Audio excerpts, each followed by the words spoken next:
एक ऐसी संस्था है जो हर दिन कुछ नया करने के लिए अपना संकल्प लेती है और करती भी है, चाहे वो झारखंड हो, उड़ीसा हो, बिहार हो, बंगाल हो। यूँ कहें कि पूरे भारतवर्ष में ही गंगा मिशन ने अपना पैर फैला दिया है। आज इसी मिशन से जिसे स्टार्ट करने के लिए बंगाल में काफ़ी जिन्होंने मेहनत की और काफ़ी वर्षों से लगे हुए हैं, और आज भी कोई भी उनके पास पहुंचता है मिशन के पास कि हमें ये चीज़ ज़रूरत है, तो मिशन से जो भी काम बन पड़ता है उसके लिए साथ रहते हैं, खड़े रहते हैं। आज उन्हीं शख्सियत से बात करेंगे। प्रहलाद जी, आपका स्वागत है हमारे चैनल में। हम बात करेंगे पहले गंगा मिशन के बारे में कि कैसे आपने मन बनाया गंगा मिशन में जुड़ने का। 2010 साल में जब कुंभ मेला हुआ था हरिद्वार में जी, उस समय हम लोगों ने वहाँ पे भागवत कराई थी। जी जी। तो उस समय तो बंगाल में गंगा को लेकर कोई विषय ऐसी कोई जागरूकता थी नहीं जी मेरे को भी कोई विशेष पता नहीं था। स्वाध्याय किया हुआ था गंगा के विषय में, जी दूसरी बात। जी वहीं पर मैंने देखा कि भाई ये सब चीज़ों को लेके गंगा के लिए बातचीत हो रही है और हो रही है। तो मन में एक ऐसी प्रेरणा आई कि भाई हमको भी कुछ गंगा के लिए करना चाहिए। तो जिस दिन हमारा वो शाही स्नान था, हमारी कथा की पूर्णाहुति हुई, उसी दिन गंगा में स्नान करते वक्त ही हमने एक प्रण लिया कि हमारी जो जीवन के जो जितने भी शेष दिन हैं वो मैं गंगा में समर्पित कर रहा हूँ। उसके बाद आने के बाद में गंगा के लिए मार्च किए, कुछ सेमिनार वगैरह किए, कुछ लोगों को बिठाकर गंगा मिशन का नामकरण हुआ, जिसमें मुख्य थे जस्टिस श्यामल सेन, डॉक्टर कल्याण रुद्रो, रतन जी शाह, इन लोगों ने मिलकर सम्मिलित रूप से इसका नामकरण किया। और वहाँ से जो यात्रा चालू हुई, आज 15 साल हो गए, अनवरत चल रही है। ये कब शुरुआत हुई थी ये गंगा मिशन? 2010 में। अच्छा, तो ये गंगा मिशन का ये नाम कैसे कि मैंने गंगा मिशन ही नाम देना है पड़ा? एक्चुअल में उस दिन जो भारतीय संस्कृत संसद में 40-50 आदमी बैठ के हम लोग काफ़ी डिस्कस कर रहे थे। जी। उसमें काफ़ी नाम आए, गंगा सेवा समिति वगैरह वगैरह वगैरह। जी। तो गंगा बचाओ, तो कुछ ऐसा लग रहा था कि बचाओ माने क्या, हम लोग भगवान है या इतना सुपर पावर है। तो करा के अच्छा, हम लोग का उद्देश्य ये था कि गंगा चूंकि कोई हिंदुत्व की बात नहीं है, तो अधिकांश नाम हिंदुत्व से जुड़े हुए थे। इसके अंदर में सब धर्मों की, जात की, प्रांत की, और उसके बाहर में आप देखेंगे जितने तरह के यहाँ पशु पक्षी हैं, यहाँ पे जो मत्स्य जलीय जीव है, जितने गाछ वगैरह हैं, सारे ही गंगा क्षेत्र के एक हिस्सा आते हैं। तो ये एक बहुत बड़ा ब्रॉडर इशू है। तो इसका एक ऐसा नाम रखा गया जो कि एट्रैक्टिव भी हो और जिसमें हमारे जो बाकी उद्देश्य है वो भी आ जाए, ताकि हम लोग खाली गंगा आरती तक सीमित नहीं रहे। तो सबने मिलकर मिशन का नाम रखा और लोगों को बहुत पसंद आया। बल्कि मैं एक दिलचस्प घटना बोलता हूँ। 2013 में जब हम लोग जंतर मंतर में धरना किए थे, तो उसमें वो जो बाद में गंगा मंत्री भी बनी थी, महिला, क्या नाम उनका, उमा भारती जी, हम लोग मंच में बैठी थी। उसके बाद उन्होंने जब गंगा का पहला प्रोग्राम किया, और बंगाल से 2 आदमी इन्वाइटेड थे, मैं और हमारे प्रेसिडेंट डॉक्टर कल्याण रुद्रो, जो कि पश्चिम बंगाल प्रदूषण कंट्रोल बोर्ड के चेयरमैन हैं। उनका तो कोई प्री प्रोग्राम था, जा नहीं सके, हम गए और नाम लिखा हुआ था गंगा मिशन। हमने कहा मोदी आप तो हमारा नाम चुरा लिए, मतलब अपना मिशन तो एक ही है। ठीक है, बहुत बढ़िया बात है।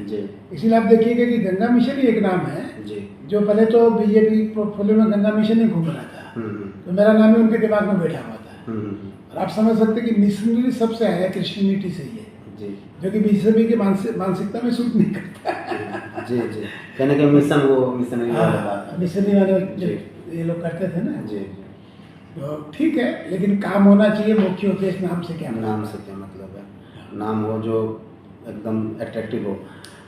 ये अच्छा, गंगा मिशन का मुख्य काम क्या है, उसको संक्षेप में थोड़ा बताएं। गंगा मिशन का देखिए, हम लोग मुख्य रूप से 3 काम होते हैं। पहला है प्रचार प्रसार, दूसरा है विकास कार्य, और तीसरा है आंदोलनात्मक कार्य।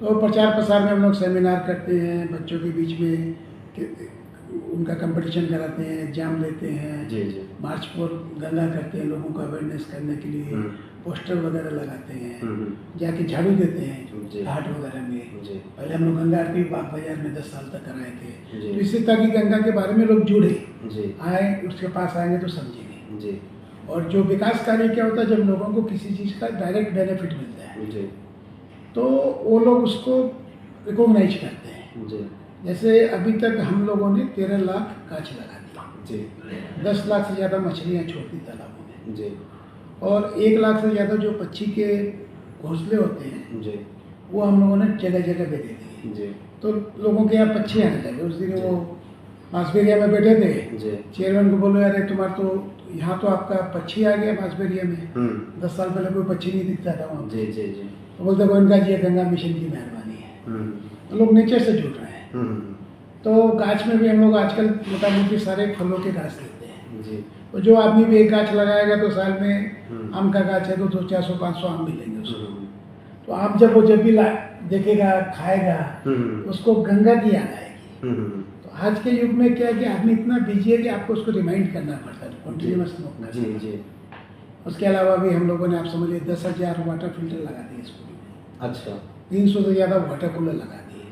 अभी एक बस दी थी डोनेशन मेडिकल कॉलेज में, 10 से ज़्यादा मशीनरी इक्विपमेंट वगैरह दे दिए। जी और भी जैसे हम लोग का मेडिकल कैंप चलता रहता है, जी हर साल 50 से ज़्यादा कैंप होते हैं। 10,000 से ज़्यादा लोगों का आई ऑपरेशन, चश्मा, free medicine, ECG, blood sugar आप भी आपके अंचल में भी कराए हैं। आप देखिए जी जी बहुत, मतलब जो भी एक टॉप एंड का होता है, मतलब तो वो हम लोग करवाते हैं। उनको कोई भी तरह की अगर बीमारी वगैरह तो हम लोग उसका पूरा फ्री ट्रीटमेंट करा देते हैं। जी एजुकेशन के क्षेत्र में भी सनातन धर्म को हम लोग अडॉप्ट कर रखे हैं। जी बाकी सैकड़ों बच्चों की फीस वगैरह साल में देना, सपोर्ट करना, आगे बढ़ाना। अभी एक तो हम लोगों ने हाई स्कूल बनाई है सुंदरबन में, बासंती में। अच्छा।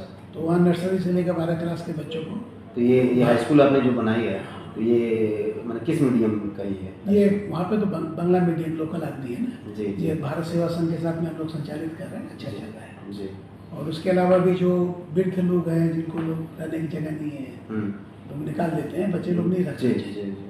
तो उनके लिए भी हम लोगों ने बारासात में मंगलम फाउंडेशन का और एक अपना आरोग्य निकेतन करके है आपका यहाँ पर चिचुड़ा में, और अभी चला रहा है, जिसमें 100 से ज़्यादा आदमी रह रहे हैं वृद्धाश्रम में। अभी एक और वहाँ पे नया बना रहे हैं चिचुड़ा में, क्योंकि महीना 2 महीना में चालू हो जाएगा, ताकि 50 आदमी को रख सके।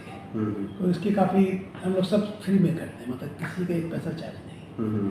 अब एक तो अनाथालय भी बना दिया है सरकार ने हम लोग को बांसबेरिया में चलाने के लिए। वो भी हम लोग चालू करना चाहते हैं कि जो लोग रास्ते में सो रहे हैं, जिसके माँ बाप नहीं है, बच्चे नहीं हैं, जी।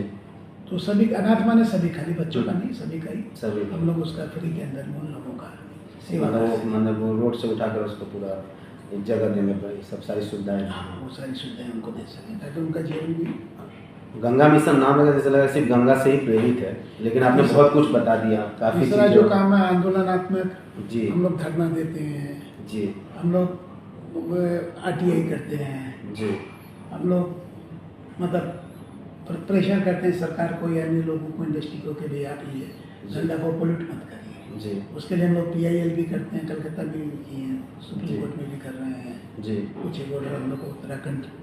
किस तरह का PIL होता है ये?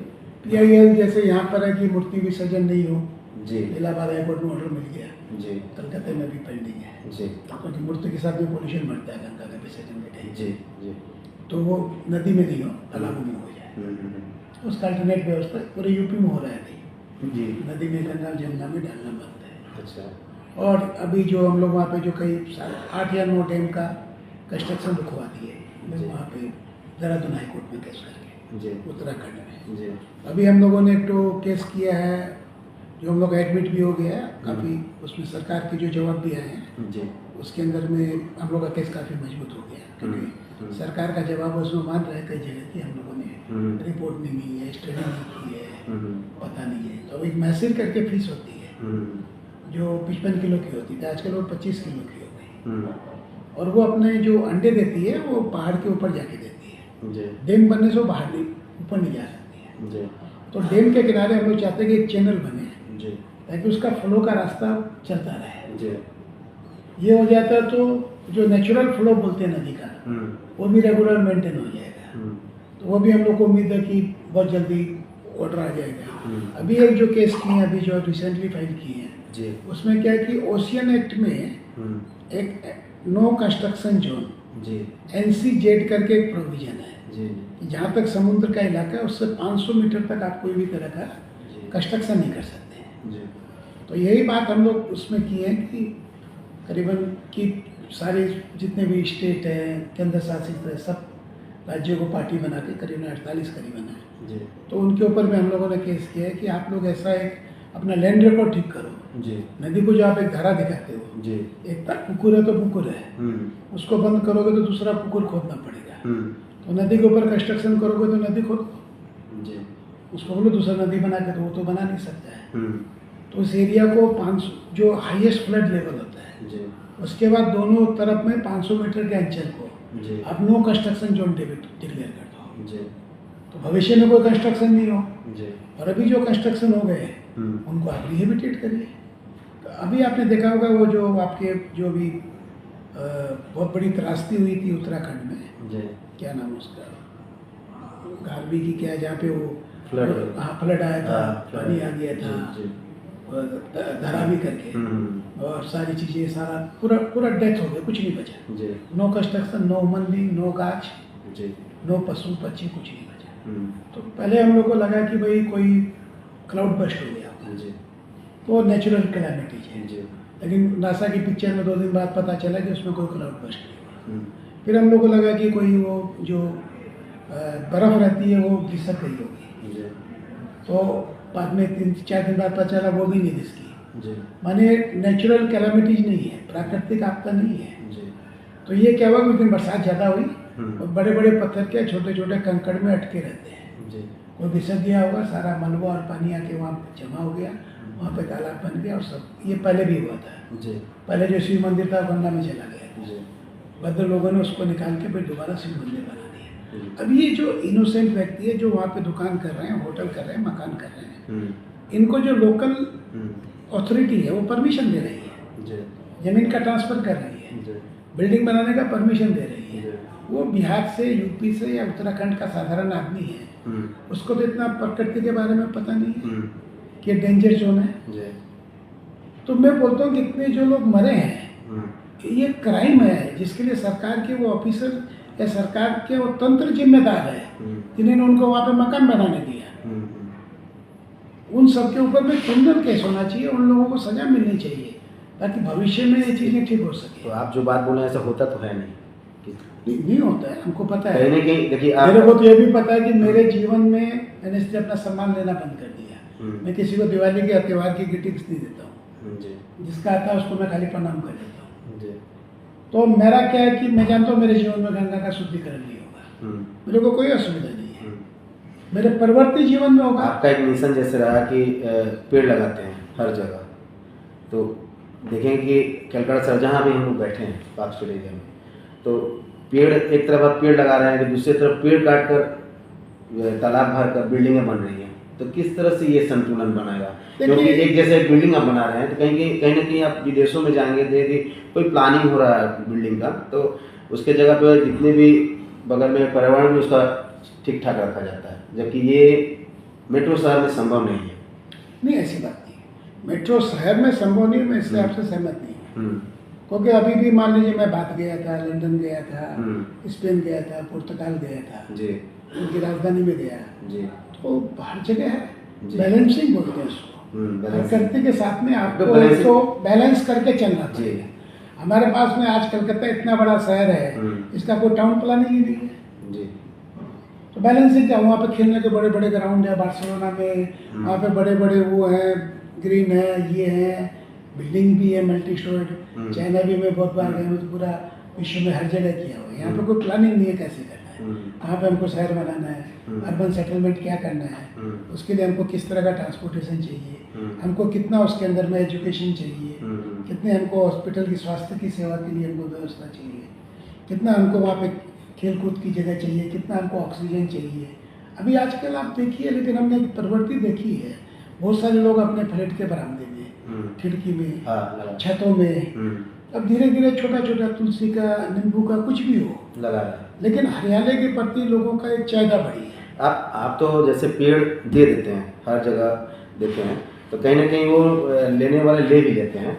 और देखा जाए तो चार इतने कंक्रीट के फुटपाथ चाहे जो भी हो, वो तो लगा देते हैं, उसको देख रेख की वजह से नहीं, जनरली हम लोग क्या है कि जैसे कलकत्ते या हावड़ा जैसे शहर में नहीं देते हैं बड़े जी से। जी हम लोग थोड़ा सा मुफल्ली से इलाके में जाते हैं, जी। ग्रामीण अंचल में, जी। या छोटे शहरों जैसे हुगली वगैरह में, बांसबेरिया में, हम्म, वहाँ पे हर मकान में कुछ न कुछ कच्ची जमीन, जी कुछ एक पेड़ हम लोग प्लेट वाले भी देते हैं, जी। जैसे कुछ एक नींबू के गाछ वगैरह है, तो वो आप गमले में लगा सकते हैं। अच्छा, हम लोग का पहले हम लोग नॉन फ्रूट बियरिंग देते थे जिसमें फल नहीं होते थे, वो पंचायत को देते थे, वे लोग लगाते थे, मनरेगा में मेंटेनेंस करते थे। शहर में भी मतलब शहर में भी आप थोड़ा ध्यान दीजिए, क्योंकि शहर में कहीं ना कहीं ये प्लांटेशन का बहुत अभाव है, कुछ ऐसे पौधे हों एटलीस्ट। शहर में एक्चुअल में जगह भी नहीं है, और दूसरी बात क्या है कि जैसे बोले ना कि बालकनी में कॉर्पोरेशन अपने हिसाब से, कलकत्ता म्यूनिसिपल कॉर्पोरेशन क्लेम करता रहता है, हम 5 लाख लगाए, 10 लाख लगाए हर साल। सरकारी पैसे में कहाँ लगाते हैं पता नहीं है मेरे को, मैं तो देखा नहीं, आप तो देखा होगा, पता लगता है। कहाँ पेड़ पौधे हैं कहाँ कलकत्ता में, तो लगाते ही हैं, तो कहाँ लगाते हैं? हम तो वहाँ लगाए जहाँ पर उसकी उपयोगिता है। जी। मेरा मानना है कि आपके घर से और आपके सड़क के बीच में थोड़ी कच्ची जमीन है। मेरे को 4 फुट पाई 4 फुट कच्ची जमीन मट्टी है तो आए में, तो पेड़ तो जड़ नीचे जाएगी, तना तो 4 फुट का होगा। अब उसमें आम लगेंगे, उसमें नारियल लगेंगे, अमरूद लगेंगे, अनार लगेंगे, और आजकल हाइब्रिड के आते हैं, चौथे या 5वें साल में आपको फल मिल जाता है, आप फल खाओगे। तो क्या हुआ कि आपका एक इंटरेस्ट जुड़ गया। एक नारियल के गाछ में महीने का, 1 साल में, 5वें साल से 25,000 का फल मिलता है। डेफिनेटली आदमी उसको बच्चे की तरह पालेगा। उसके यहाँ 4 गाछ लगा लिया, वो तो 1 लाख साल का मिलना उसको, 8,000 रुपया महीने की इनकम हो गई, एक लड़का पैदा हो गया उसका काम करने वाला है। इस तरह से जब हम तो बनी है ना, जब इस कैलकुलेशन को देखे, हमको लगा कि लोगों की चाहिए। आप जाते हैं तो 10 साल से ज़्यादा हो गए आपका गाछ का कहीं ना कहीं जो देते हैं उसका कहीं ना कहीं फल आपको मिलता है देखने को। बिल्कुल ना, लोग ले जाते हैं, देते भी, हम खाते भी हैं। अभी आप मारवाड़ी लिली सोसाइटी से जुड़े हुए हैं, तो उसका कुछ बताइए कि किस तरह का आपका ये रहा अनुभव है अभी मारवाड़ी रिलीफ सोसाइटी को लेकर। देखिए, मारवाड़ी रिलीफ सोसाइटी एक मारवाड़ियों के लिए तो बनाया हुआ, उनका नाम भी है, उनके लिए तो एक गर्व का विषय है। कब एक्टिव हुए उसमें? लेकिन ये पूरे मैं उसमें 2001 मैं एक्टिव तो 2019 से था जी। कोरोना के टाइम में 1 लाख हम गंगा मिशन की तरफ से मारवाड़ी सोसाइटी का नाम देके हम लोगों ने फूड पैकेट भी बंटवाए थे जी। और 2023 1 अप्रैल को मेरे को प्रधान सचिव बनाया गया था। जी जी। तो 111 साल पुरानी एक भारत की दुनिया की नाक है ये। जी। तो उस समय क्या जो एनजीओ होते थे जी। वो या तो धर्म चलाता था, जी। जैसे मिशनरी वगैरह होती थी, या मदरसे होते थे, या अपने गुरुकुल वगैरह होते जी थे, जी। या वैद्यशाला वगैरह होती, या फिर राजा चलाता था। पब्लिक के द्वारा नहीं होता था। ये पहली संस्था थी जो जनता के द्वारा बनाई गई, जनता के द्वारा चलाई गई और जनता के लिए चलाई गई। जी। आज भी कलकत्ते में 50 रुपया में हम लोग एक व्यक्ति को 3 टाइम का खाना, जिसको कई लोग बोलते हैं कि 5 स्टार खाना है, और डॉक्टर और नर्स प्रोवाइड कराते हैं। जी। और आप वो रूम देखिए, एकदम चादर नई, पंखा, बत्ती, मतलब एक तो क्या है कि तो ये एक बहुत बड़ा एक अचीवमेंट है सर। इसको चालू रख पाना, इसको संभाल पाना, चलते रहने देना, उसमें कोई का अगर सहयोग होता है तो हर आदमी धन्यवाद के पात्र है। मोटा मोटी सोसाइटी की अवस्था आपको तो पता है, बीच में बहुत ज़्यादा खराब हो गई थी, लेकिन ये कुछ दिनों से एक व्यक्ति तो चना नहीं फोड़ सकता ना जी। एक चना तो भाग नहीं फोड़ सकता ना कोई। मैं बोलूँ मैंने किया तो ये गलत बात है। पूरी टीम ने मिलकर, समाज का भी सहयोग रहा, हमारे जितने स्टाफ हैं उनका भी सहयोग रहा, आपका भी सहयोग रहा, सबका मिलके आज सोसाइटी एक ऐसे मुकाम पर आ गई है कि मोटा मोटी वो अपने पाँव में चलने लगी है। उनकी कई शाखाएं हैं, जैसे रानीगंज, रांची, तो कहीं ना कहीं बताया कि बहुत विकट, मारवाड़ी की स्थिति बहुत विकट है, मतलब जिस रूप से सुचारू रूप से चलना चाहिए पहले के दौर में, मतलब आप लोग के युग में युवा भी नहीं जुड़ रहे हैं, तो इसको कैसे संभाला जाए? कई जगह संपत्तियाँ भी बर्बाद हो रही है मारवाड़ी की। देखिए हमारा रानीगंज तो हॉस्पिटल बहुत बढ़िया चल रहा है, जी फेमस है। आप उस अंचल में वर्धमान में किसी को पूछ लीजिए मारवाड़ी हॉस्पिटल करके। जी डॉक्टर विधानचंद राय का उसका भूमि पूजन किया हुआ है। जी कलकत्ता भी अब बहुत बढ़िया हो गया, चलने लगा, कुछ दिन में दौड़ने लग जाएगा। जी आज कम से कम 100 के लगभग हमारे पेशेंट डेली रहते हैं, जी जो कि 5 साल पहले 10-20 भी नहीं थे। जी और लोगों की चाहता है हम्म 200-300 किलोमीटर चल के मारवाड़ी सोसाइटी में आते हैं, जी क्योंकि हमारी सर्विसेज बढ़िया है। ये तो सर्विस सेक्टर की इंडस्ट्री है, हम्म हमारे लिए इंडस्ट्री नहीं है, सेवा भाव है। हम्म और बाकी रांची में हम लोग आरोग्य भवन वगैरह था, वो समय साक्षेप में कार्यकर्ता नहीं थे, देख नहीं पाए, बंद हो गया। जी कुछ लोगों को भाड़ा दे दिया गया, कुछ ज़मीनें, हम्म तो वो सब ठीक है। उसको भी जैसे उसका बेटरमेंट हो जाए, हम्म उसकी भी चेष्टा चल रही है। हम्म राजनीति में कुछ ज़मीनें पड़ी हुई है, लेकिन हम लोग अभी तक उसका प्रॉपर आइडेंटिफिकेशन ही नहीं कर पाए, अच्छा चेष्टा कर रहे हैं। हम्म तो काफ़ी दिनों से 20-25 साल का 30 साल का गैप हो गया उसमें। प्रॉपर आइडेंटिफिकेशन नहीं कर पाने का मतलब क्या? पेपर नहीं है कुछ भी, अच्छा पेपर भी निकलवा रहा है, हम ही निकलवा रहे हैं, हम ही खर्चा दे रहे हैं। सोसाइटी के पास तो धन नहीं है, तो जमीन का पेपर है, कब गिफ्ट हुआ, कब हमने परचेज किया, कि हमारा लैंड रिकॉर्ड में हमारा नाम है कि नहीं है, कॉर्पोरेशन मैंने उसको पूरा दुरुस्त करने का काम अभी चेष्टा कर रहे हैं। कुछ हुए भी है, हम्म कुछ हो भी रहे हैं, उम्मीद भी है। हम्म कुछ हो सकते हैं हमारे कार्यकाल में नहीं हो, हम्म तो हमारे आगे आने वाले जो है वो हमसे भी ज़्यादा सक्षम होंगे, वो करेंगे। तो देखिए संस्था तो एक कंटिन्यूअस प्रोसेस है। किसी एक सचिव का 2-3 साल का कार्यकाल सब कुछ हो जाएगा ऐसा नहीं होता है। पीछे से होता आ रहा है, आपने उसको एड किया नया। और अगर आप वो पेपर अगर लोगों के सामने रखने आए, तब कोई पेपर ही नहीं था सोसाइटी के पास में। बहुत मुश्किल से खोज खाज के गोविंद राम जी का काफ़ी सहयोग रहा, मेरे को मिला। अब मैं उसको मोटा मोटी एक जगह खड़ा कर दिया। मेरे बाद जो आएगा उसको मेरे पेपर तो मिलेंगे, सहूलियत रहेगी, सब एक क्लीन प्लेटफॉर्म तो रेडी है। प्लेटफॉर्म रेडी हो जाएगा। उसको लगेगा भाई ये 10 प्रॉपर्टी है, 5 का 7 का क्या कारण है कि ये सब चीजें गैप हो गई? दरअसल में कोई आज से 15-16 साल पहले तो रांची में भी मारवाड़ी लिखी के नाम 30 साल पहले से बंद है। 20 साल पहले। हाँ। तो क्या एक्चुअल में कार्यकर्ता नहीं रहे। आप तो जानते समाज में सामाजिक कार्यकर्ताओं का कितना बड़ा भाव है। और जो धनिक वर्ग है वो बोले पैसा दे देंगे हम।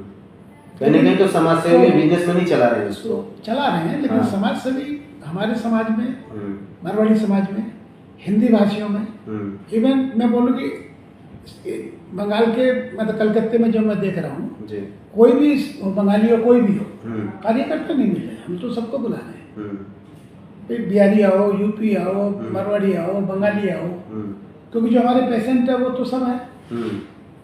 उसमें तुमको कोई कि ये मुसलमान है कि ये बिहारी है कि मारवाड़ी है, वो तो हमारे लिए कुछ है नहीं। तो कार्यकर्ता भी आओ, लेकिन अभाव लग रहा है मेरे को व्यक्तिगत रूप से। तो इसके लिए क्या सोचा? जैसे युवा, आप एक बातचीत एक बार हुई थी आपसे, तब बोल भी रहे थे कि जैसे युवाओं का ये सेवा के प्रति भाव कमते जा रहा है, तो इसको कैसे युवा, क्योंकि आप लोग जिस तरह से बोल रहे हैं कि सुधार करके जाएंगे, तो युवा ही नहीं आएंगे तो फिर आगे कैसे चलेगी इस सब संस्था? देखिए ये बात हम जो आज कर रहे हैं, मैं जब से सामाजिक कार्य में आया था उसमें 15-16 साल का होगा जी, 50 साल पुरानी बात है जी। उस समय भी हर मंच में यही बात होती थी कि कार्यकर्ताओं के बहुत क्राइसिस है। आप भी सुन रहे थे, 50 साल से मैं सुन रहा हूँ, 30 साल से सुन रहे हो जी, 20-25 साल तो गए, अभी तो 50 साल निकल गए ना जी। तो कुछ ना कुछ तो होगा ही, कुछ ना कुछ लोग आएंगे, प्रोफेशनली आएंगे। अब आज क्या है कि मान लीजिए कि लोगों की इच्छा भी है, जैसे मेरी पोती की इच्छा है कि मैं गंगा मिशन के वो ग्रुप को देखूंगी, तो she is only 13 years old. अब क्या होगा कि हर चीज़ जैसे डिजिटल हो गया, तो ठीक है लोग आके सोसाइटी में 4 घंटा नहीं बैठना चाहते हैं, संभव नहीं है, कोई बड़ा बाजार है, लोगों का रहना भी नहीं था, वहाँ पे ऑफिसेज वगैरह भी नहीं रही, आने जाने में 2 घंटा लग जाती है। तो डिजिटल अपने वहाँ पर ऑफिस में बैठे हुए देख लिए, एडवाइस दे दिए, बता दिए। हम लोग उस दिशा में काफ़ी आगे बढ़ गए हैं। आने वाले कुछ समय के अंदर लोग पूरा डिजिटल प्लेटफॉर्म भी रख देंगे कि आपको इच्छा हो तो आपका पेशेंट 416 नंबर बेड पे है, तो आप भी उसको आपके कंप्यूटर में 416 नंबर बेड में दे सकते हो कि आपका पेशेंट ठीक है। मैंने ये इस तरह की फैसिलिटी हो जाएगी, चेष्टा कर रहे हैं सर, जितना होगा करेंगे। आज हमारा पूरा CC कैमरा कवरेज है, आज हमारी सारी चीज़ें कंप्यूटराइज वगैरह हो रखी है। अब हमने इतना बढ़िया वो सॉफ्टवेयर लगा के रखा है, हम्म, तो सारे का सारा रिपोर्ट डिटेल डाटा वगैरह तो हम्म, उस ढंग से करके काफ़ी एडवांस हो गया हम्म। इस दौरान पे, मेरे कार्यकाल के दौरान पे और भी एडवांस हो गया। मारवाड़ी के जो काम करने वाले हैं, जो वहाँ पर सेवाएं दे रहे हैं, वो अक्सर नाखुश क्यों रहते हैं?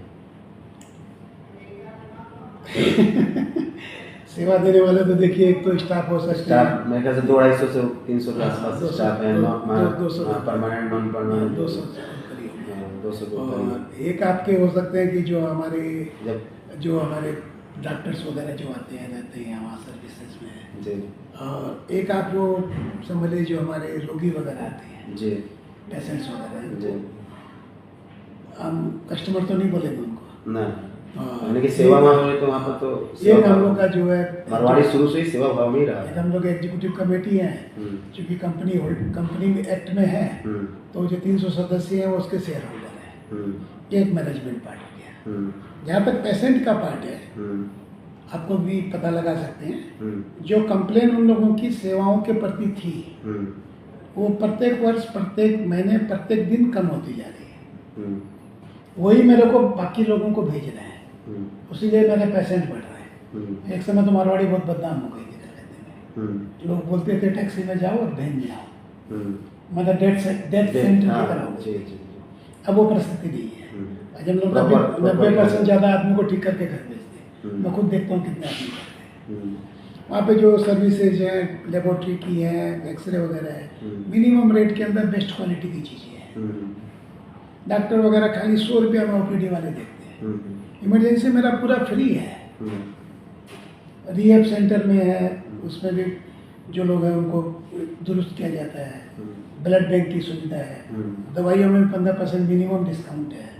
तो हम लोग हर चीज़ को सुविधाजनक रूप से दे रहे हैं, तो मेरे को लगता है ये तबका काफ़ी खुश है। मरीजों के लिए तो काफ़ी अच्छा आपने किया। मरीजों के कर्मचारी लिए, ना कुछ समाज के लिए। हाँ। कर्मचारी भी क्या है कि देखिए हमारे जो 200 बोलते हैं हम तो पूरी तरह सेवा देते हैं, 250 करीबन जो हमारे अस्थायी या अस्थायी कर्मचारियों को मिलाकर जो है जी, उसके अंदर से आप समझ लो मुश्किल से 5, 7, 10 कर्मचारी हैं जो कि अपने व्यक्तिगत स्वार्थ के चलते वो नाराज हो रखे हैं। जी, हालांकि मेरे लिए वो भी, चूँकि मैं जनरल सेक्रेटरी हूँ, जी, तो अपने शास्त्रों के साथ देखो तो मैं उनके पिताजी हूँ, मेरे बच्चे हैं, मेरा उनके प्रति कोई व्यक्तिगत द्वेष नहीं है। लेकिन सोसाइटी में रहेंगे तो आपको काम करना पड़ेगा, और दूसरे कर्मचारी काम कर रहे हैं तो उसको आप डिस्टर्ब नहीं करें। जब आपकी 5 साल एग्रीमेंट होता है, उस समय अपने जो वार्तालाप करें, बातचीत करें, हो गया, चैप्टर बंद हो जाना है। डे टू डे हर चीज़ अनुशासित तरीके से नहीं चलेंगे। मैंने कहना चाह रहा है कि कहीं ना कोई 2-4 लोग हैं वो अनुशासित नहीं है। अनुशासित नहीं है, मतलब वो पहले भी नहीं थे, हमने अनुशासन में करना चाहा तो मेरे विरुद्ध में हो गए। तो वो ठीक है, मैं भी उनको वेलकम करता हूँ कि आप आओ, परंपरा को निभाओ, आगे बढ़ाओ, सेवा करो। उनमें भी सेवा भाव है, ये बात नहीं है। सोसाइटी में जो भी आदमी रहेगा उसमें सेवा भाव रहेगा ही, क्योंकि माहौल होता है ना। आप मंदिर में जाओगे तो आप धार्मिक बन जाओगे, वही चक्कर है। और बाकी आप रहे मैनेजमेंट के लिए, तो 300 के अंदर में अधिकांश आदमी बहुत संतुष्ट है, कमेटी भी संतुष्ट है, पैसा भी दे रहे हैं, शाबाशी भी देते हैं, ग्रुप में मैसेज भी देते हैं। अब वो क्या होता है कि यहाँ पर एक विचारधारा का द्वंद्व है। जी, तो जो पुरानी विचारधारा है जी, और जो नई, मेरे काम से नाखुश नहीं हो, जी, उनका ये कहना है कि तुम बहुत स्पीड से काम करते हो। तो वो जो फाइलें पड़ी है, जैसे का पेपर नहीं है, मशीन लाना है पता नहीं है, अब आज ही मैंने 4-5 जगह ठीक कराया है, वो तार लटक रहे हैं तो हो जाएगा, देख लेंगे। अब उनका इंतजार नहीं करके, जो भी मेरे सहयोगी हैं जो मैनेजमेंट में है, मेरे को पता चलता, मैं उसको तुरंत ठीक करवा देता हूँ। तो उनको कहीं तो लगता होगा मेरे काम में इंटरफेयर हो रहा है, और चूंकि वो मेरा कर्तव्य है, वो करते जरूर करो, सारी फैसिलिटी है। मैंने तो यहाँ सोसाइटी में ऐसा कर रखा है, जो भी माल चाहिए, जब भी चाहिए, कुछ एक सप्लायर उनको ऑर्डर दे दो, आपके पास माल आ जाएगा, तुरंत आ जाएगा, तुरंत आ जाएगा। वहाँ पे मिस्त्री नहीं, तो अब मेरा मिस्त्री रहता है, उनको बुला के लगा लो। खाली देखने की चीज़ है, ये नहीं है कि भाई हमारे पास पैसा नहीं है, माल नहीं आ रहा है जी, हमारे पास में वो मिस्त्री नहीं है, मेरे से मेरे ट्रस्ट से पैसा ले लो, और पेन खाता है मेरा। तो उसमें अब ये आ रहा है कि हम मेरा करने का था, हम नहीं किए, अब हम भी कोई डायरेक्ट नहीं भेज रहे, हम ग्रुप में भेज रहे हैं। सभी की जानकारी में सभी की जानकारी, उस क्या व्यक्ति हो को भी रहा है? जानकारी मिल रही है।